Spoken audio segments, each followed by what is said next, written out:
क्या आपने कभी सोचा है कि आप अपनी जिंदगी को गलत नजरिए से देख रहे हैं? आपको यह यकीन दिलाया गया है कि अलग होना एक समस्या है, जो दूसरों की तरह महसूस नहीं करना एक बोझ है, और जो कुछ भी आपके चारों ओर है उस पर सवाल उठाना कमजोरी का संकेत है। लेकिन क्या होगा अगर यह सब इस बात का संकेत हो कि आपके पास एक ऐसा ताकत है जिसे दूसरे समझ नहीं सकते? क्या आपने कभी महसूस किया है कि आप वो चीजें महसूस करते हैं जो बाकी लोग नहीं करते, या आपकी अंतर्ज्ञान आपको पहले ही बता देता है कि कुछ होने वाला है? हो सकता है कि अकेलापन ने आपको दुनिया को एक अनोखे तरीके से देखने पर मजबूर कर दिया हो। यह कोई संयोग नहीं है। जो चुने हुए होते हैं वे कभी भी पहले समझे नहीं जाते, लेकिन जिन्होंने अपने बुलावे को स्वीकार किया है उन्होंने इतिहास को बदल दिया है। आज आप जानेंगे कि आपकी जिंदगी कोई दुर्घटना नहीं है। जो आपने अनुभव किया है उसका एक अर्थ है, और ब्रह्मांड ने आपको एक ऐसे उपहार से नवाजा है जिसे आप और नहीं टाल सकते। अगर आप अंत तक साथ रहेंगी तो आप देखेंगे कि सब कुछ कैसे जुड़ता है, और आप समझेंगे कि अपने भीतर की ताकत को कैसे मुक्त करना है। कुछ लोग वो देखते हैं जो दूसरे नहीं देख पाते। ये कोई जादू नहीं है, न ही पागलपन है। यह एक ऐसा उपहार है जिसे केवल कुछ ही समझ पाते हैं। बचपन से ही वे महसूस करते हैं कि उनकी नज़र कुछ अलग है। वे अदृश्य चीजों को महसूस करते हैं जो लोग अनदेखा कर देते हैं। वे खामोशियों को बेहतर समझते हैं। यह कोई भ्रम नहीं है, न ही बेकार की कल्पनाएं हैं। यह एक खास संवेदनशीलता है जिसे ब्रह्मांड ने उन्हें दिया है। जैसे जब भविष्यवक्ता एलियाह ने आग को देखा जब वह आसमान से गिरने वाला था। उनकी दृष्टि सामान्य नहीं थी, लेकिन यह सच था। हर कोई संकेतों को नहीं समझ सकता। कुछ लोग इसे अंतर्ज्ञान कहते हैं, दूसरों के लिए यह एक छठा इंद्रिय है, लेकिन असल में यह एक आध्यात्मिक खुलापन है जो कुछ ही लोगों में होता है। कभी कभी एक पूर्वाभास उन्हें खतरे से बचा लेता है। एक सपना उन्हें किसी चीज के बारे में चेतावनी देता है जो बाद में होती है, या वे किसी जगह में अजीब ऊर्जा महसूस करते हैं जहां कुछ प्रकट होने वाला होता है। यह कोई संयोग नहीं है, इसके पीछे बहुत कुछ है। जिनके पास यह क्षमता होती है उन्हें अक्सर गलत समझा जाता है। उन्हें कहा जाता है कि वे ज्यादा सोचते हैं, कि वे ऐसी चीजें देखते हैं जहां कुछ नहीं है। लेकिन अगर ब्रह्मांड ने उन्हें यह खास दृष्टि दी है तो इसका एक कारण है। यीशु भी वही देखते थे जो फरीसियों को समझ नहीं आता था।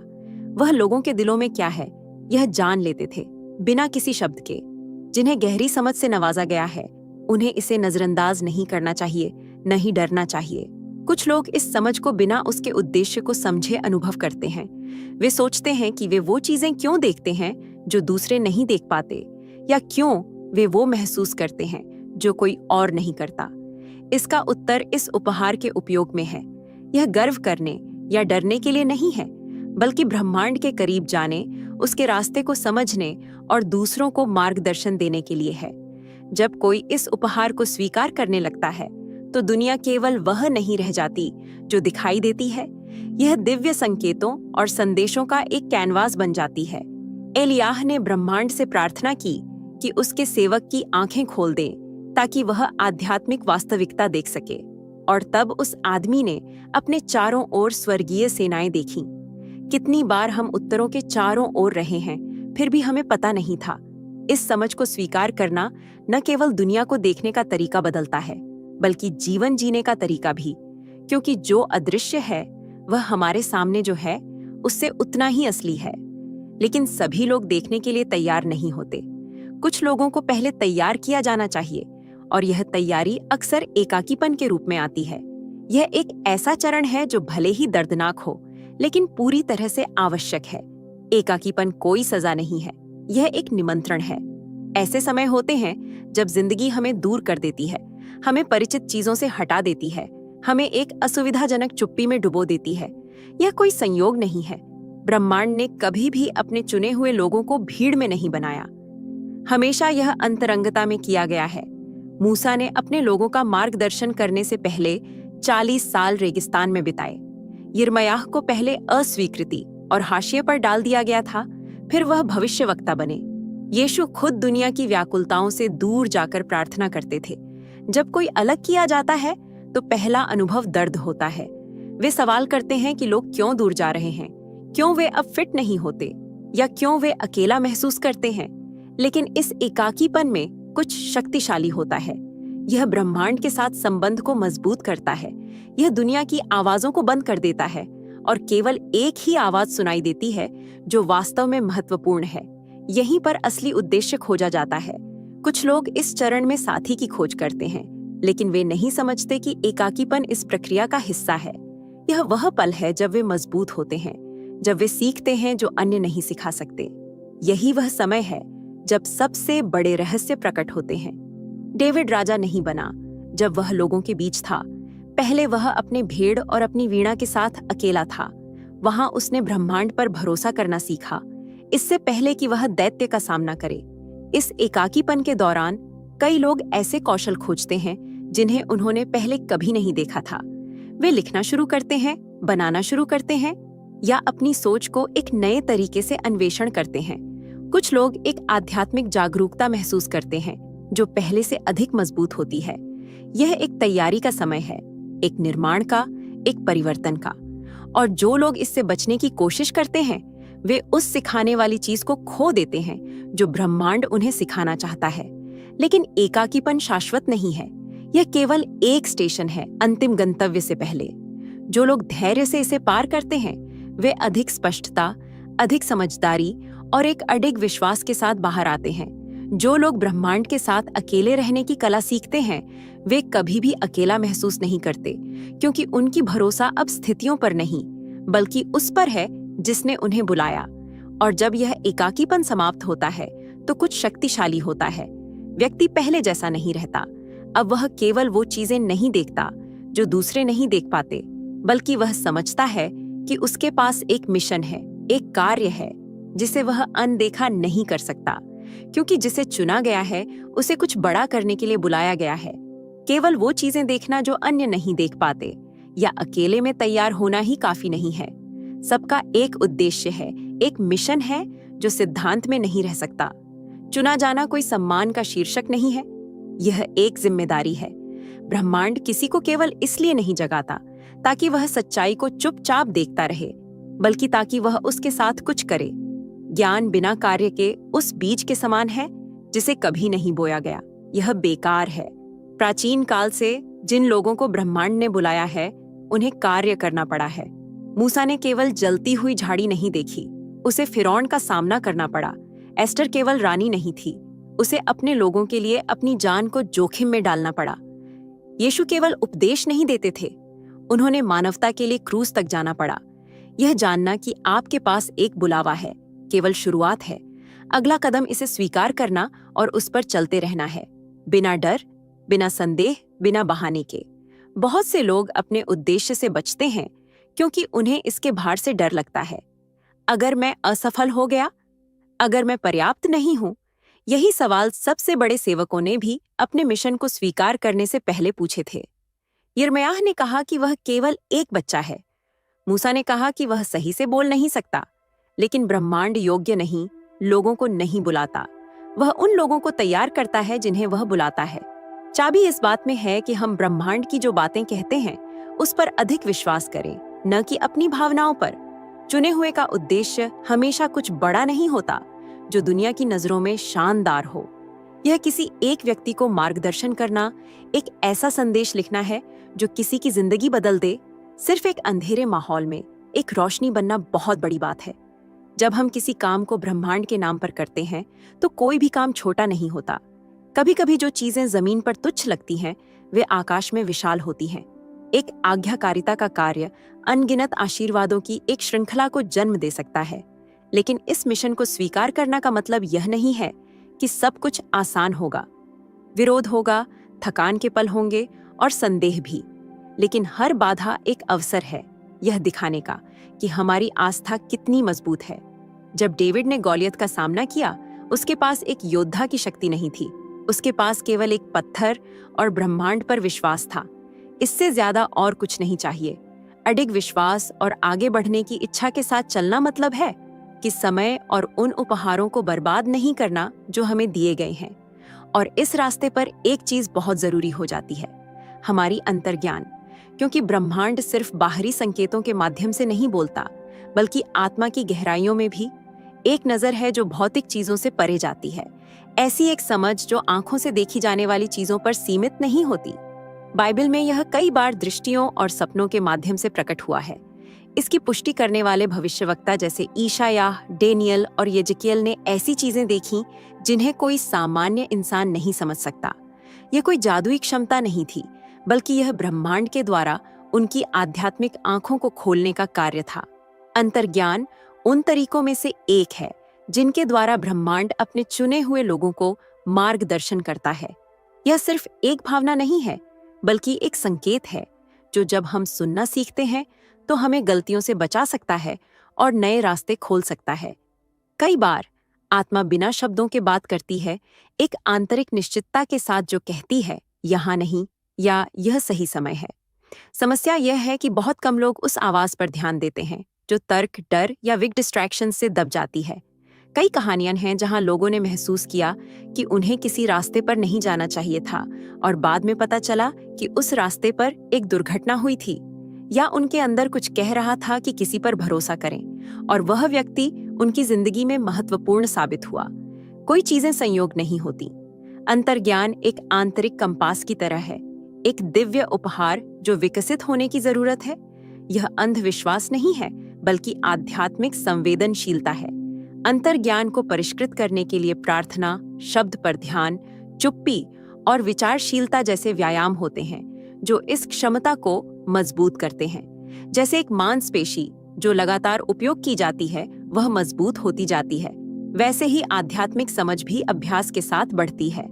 यीशु रातों को प्रार्थना में बिताते थे, महत्वपूर्ण निर्णय लेने से पहले, न कि क्योंकि वह संदेह में थे, बल्कि क्योंकि उन्हें पता था कि ब्रह्मांड से जुड़ना उनकी सबसे बड़ी ताकत है। समस्या यह है कि दुनिया ने इस संबंध को शोर, अतिरिक्त जानकारी, निरंतर बाधाओं और अनिश्चितता के डर से बदलने की कोशिश की है। यह सब उस आवाज को सुनने की क्षमता को कमजोर करता है। लेकिन जो लोग सच्चाई के शोर को पहचानना सीखते हैं, वे यह पाते हैं कि अंतर्ज्ञान एक अचल मार्गदर्शक है। सब कुछ समझने की आवश्यकता नहीं है, बस यह भरोसा करना है कि ब्रह्मांड हमारे देखने से परे देखता है। इस समझ को विकसित करना एक विशेषाधिकार है, लेकिन यह एक बड़ी जिम्मेदारी भी है, क्योंकि जब कोई स्पष्टता से देखना शुरू करता है तो उसे बड़े परीक्षणों का सामना करना पड़ता है, और यहीं पर असली चुनौती शुरू होती है। यह दिखाना कि आस्था केवल एक विचार नहीं है, बल्कि वह शक्ति है जो रास्ते को बनाए रखती है। हर किसी को जो चुना गया है उसे परखा गया है। कोई अपवाद नहीं है। चुना जाना आसान रास्ता नहीं है। इसके विपरीत यह आग से गुजरने की तरह होता है, समझ नहीं पाना और विरोध का सामना करना। यीशु को अपने लोगों द्वारा धोखा दिया गया, मूसा को अपने लोगों की विद्रोह का सामना करना पड़ा, और जोसेफ ने दास्ता से जेल तक का सफर तय किया, इससे पहले कि वह अपनी किस्मत देख सके। क्यों?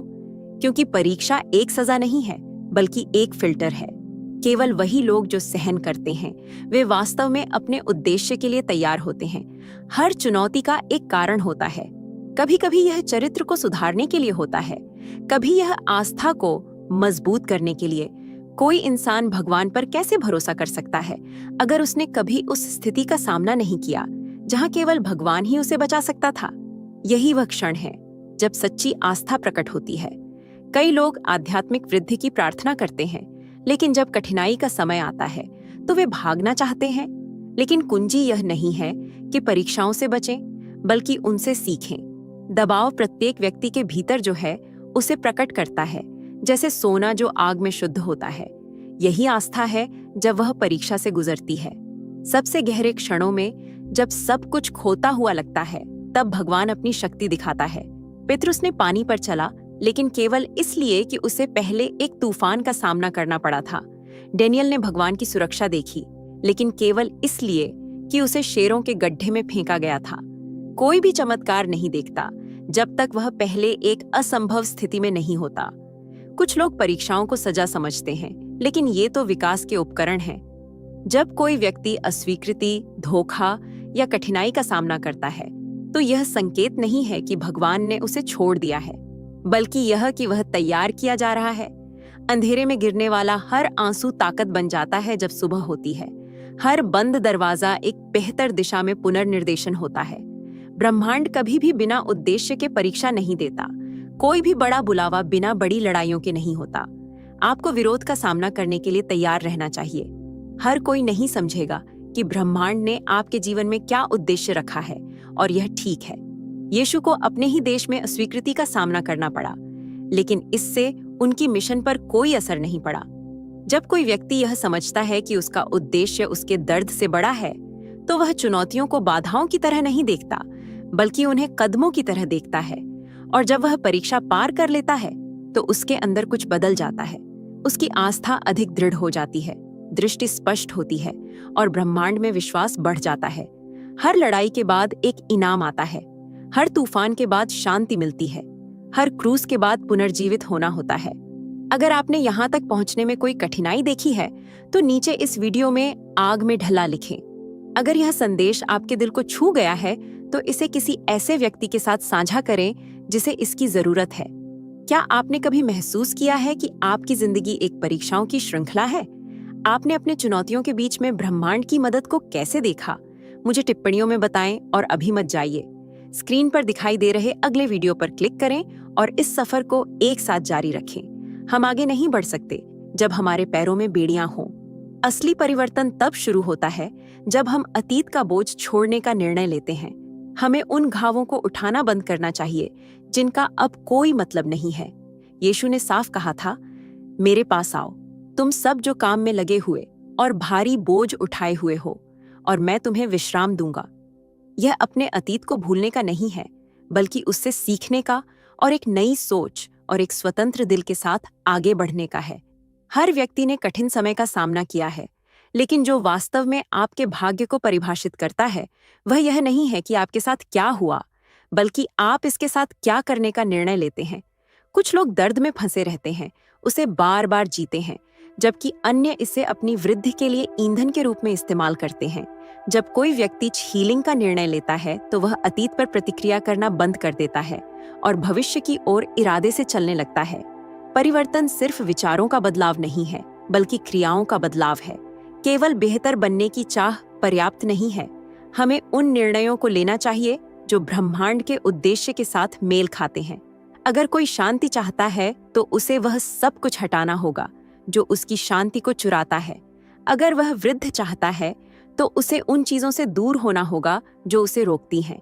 उद्देश्य की प्रकटता केवल इच्छाओं के साथ नहीं होती, बल्कि हर दिन के चुनावों के साथ होती है, जो उस दृष्टि के प्रति प्रतिबद्धता को दर्शाती है जो ब्रह्मांड ने उसके दिल में रखी है। बहुत से लोग यह पूछते हैं कि वे अपने जीवन में प्रगति क्यों नहीं देख रहे हैं, बिना यह समझे कि वे अभी भी उन चीजों से चिपके हुए हैं जो उन्हें सीमित करती हैं। जब हाथ पुराने से भरे होते हैं, तो नए को नहीं लिया जा सकता। कभी कभी ब्रह्मांड कुछ दरवाजों को बंद करने की अनुमति देता है, क्योंकि उसे पता होता है कि आगे कुछ बेहतर है। लेकिन इसे देखने के लिए यह आवश्यक है कि हम उस चीज को छोड़ने के लिए तैयार रहें जो अब हमारी आध्यात्मिक वृद्धि में योगदान नहीं करती। उद्देश्य की सच्ची प्रकटता तब होती है जब कोई व्यक्ति ब्रह्मांड की इच्छा के साथ सामंजस्य में जीने लगता है। इसका मतलब यह नहीं है कि सब कुछ आसान होगा, लेकिन इसका अर्थ है कि हर कदम का एक उद्देश्य होगा। अवसर प्रकट होने लगते हैं, सही संपर्क बनते हैं, परिस्थितियां बदलती हैं, क्योंकि व्यक्ति खुद को बदल चुका है। जब दिल दिव्य मिशन के साथ संरेखित होता है, तो जीवन पूरी तरह से बदल जाता है। और जब परिवर्तन हो चुका होता है, तो यह स्पष्ट हो जाता है कि उद्देश्य कभी केवल व्यक्तिगत नहीं था। ब्रह्मांड उपहार नहीं देता केवल व्यक्तिगत लाभ के लिए, बल्कि ताकि वे दूसरों की सेवा में इस्तेमाल किए जा सकें। सच्चा उद्देश्य तब पूरा होता है जब जो हमने प्राप्त किया है वह दूसरों के लिए आशीर्वाद बन जाता है। कोई भी उपहार अपने आप में रखने के लिए नहीं मिलता। जो भी ब्रह्मांड देता है, उसका एक बड़ा उद्देश्य होता है जो व्यक्ति से परे होता है। ज्ञान, दृष्टि, प्रतिभा, शक्ति, सब कुछ जीवन पर प्रभाव डालने के लिए दिया गया है। सुलेमान को ज्ञान अपने लाभ के लिए नहीं मिला, बल्कि न्याय के साथ शासन करने के लिए। जोसेफ ने सपनों की व्याख्या केवल अपने लिए नहीं की, बल्कि मिस्र और अपने परिवार को बचाने के लिए। दूसरों की सेवा करना एक पूर्ण उद्देश्य की सबसे बड़ी अभिव्यक्ति है। सेवा हमेशा भव्य रूप में नहीं आती। कभी कभी यह किसी की बात सुनने में होती है जिसे सुनने की जरूरत होती है। जब कोई और नहीं कर रहा होता, जब कोई और मदद नहीं कर रहा हो, तो एक हाथ बढ़ाना या किसी को प्रोत्साहित करने का एक शब्द देना। जब हम अपने इरादे से कुछ करते हैं, तो कोई भी कार्य छोटा नहीं होता। जो किसी के लिए तुच्छ लगता है वह दूसरे के लिए ब्रह्मांड का जवाब हो सकता है। एक ऐसे दुनिया में जहां सभी कुछ प्राप्त करने की कोशिश कर रहे हैं, बहुत कम लोग देने की शक्ति को समझते हैं। लेकिन जिसने उद्देश्य की भावना को समझा है वह जानता है कि सच्ची समृद्धि उस चीज में है जो साझा की जाती है। यीशु ने खुद, जो कि ब्रह्मांड का पुत्र था, अपने शिष्यों के पांव धोए, न कि इसलिए कि वह मजबूर था, बल्कि क्योंकि उसने समझा कि सेवा ही महानता का सबसे बड़ा प्रदर्शन है। सबसे पूर्ण जीवन वे हैं जो अपने अहंकार से बड़े कुछ के लिए जीते हैं। जो लोग स्थायी प्रभाव छोड़ते हैं वे वही नहीं होते जो अपने लिए जमा करते हैं, बल्कि वे होते हैं जो आशीर्वाद के चैनल बनते हैं। उदारता, मार्गदर्शन, शिक्षा और क्रिया में प्रेम, ये सब कुछ ऐसा बनाते हैं जो समय से परे स्तरीय होता है। हर सेवा का कार्य एक बीज होता है जो दूसरों में फल देता है। बड़ी अवसर की प्रतीक्षा न करें सेवा करने के लिए। रोजमर्रा की जिंदगी में इसे करने के लिए क्षण भरे होते हैं, काम पर, परिवार में, दोस्तों के साथ और अजनबियों के साथ। एक सेवा करने के लिए तैयार दिल हमेशा एक तरीका ढूंढ लेगा, और उस सेवा में न केवल दूसरों की जिंदगी बदलती है बल्कि अपनी, क्योंकि अंत में उद्देश्य कुछ ऐसा नहीं है जिसे हम पीछा करते हैं, बल्कि कुछ ऐसा है जिसे हम जीते हैं। जो लोग इसे ईमानदारी और उदारता के साथ जीते हैं वे एक ऐसा निशान छोड़ते हैं जो कभी मिटता नहीं है। अगर आप यहाँ तक पहुँच चुके हैं तो नीचे इस वीडियो में उद्देश्य के साथ जीना लिखें। अगर यह संदेश आपके दिल को छू गया है तो इसे किसी ऐसे व्यक्ति के साथ साझा करें जिसे इसकी जरूरत है। क्या आपने महसूस किया है कि ब्रह्मांड ने आपको कुछ बड़े के लिए तैयार किया है? आपने अपनी जिंदगी में उसकी मदद को कैसे देखा? मुझे टिप्पणियों में बताएं और अभी मत जाइए। स्क्रीन पर दिखाई दे रहे अगले वीडियो पर क्लिक करें और इस यात्रा में एक साथ बढ़ते रहें। अगर आप यूनिवर्सल ट्वीट्स के माध्यम से ब्रह्मांड के संदेश को अपने जीवन में महसूस करते हैं और इसे दूसरों तक पहुंचाने में मेरा साथ देना चाहते हैं तो सुपर थैंक्स के जरिए आपका समर्थन मेरे लिए बहुत मायने रखता है, क्योंकि यह सिर्फ एक आर्थिक मदद नहीं है बल्कि ब्रह्मांड की ऊर्जा को और अधिक मजबूत बनाने का एक तरीका है। सुपर थैंक्स देकर आप न सिर्फ मेरे काम को सराहते हैं बल्कि इस दिव्य यात्रा को आगे बढ़ाने में भी योगदान देते हैं, और आपका हर दान ब्रह्मांड के संदेश को और अधिक लोगों तक पहुंचाने में मदद करता है। आपका हर योगदान न सिर्फ मेरे लिए बल्कि उन सभी के लिए प्रेरणादायक है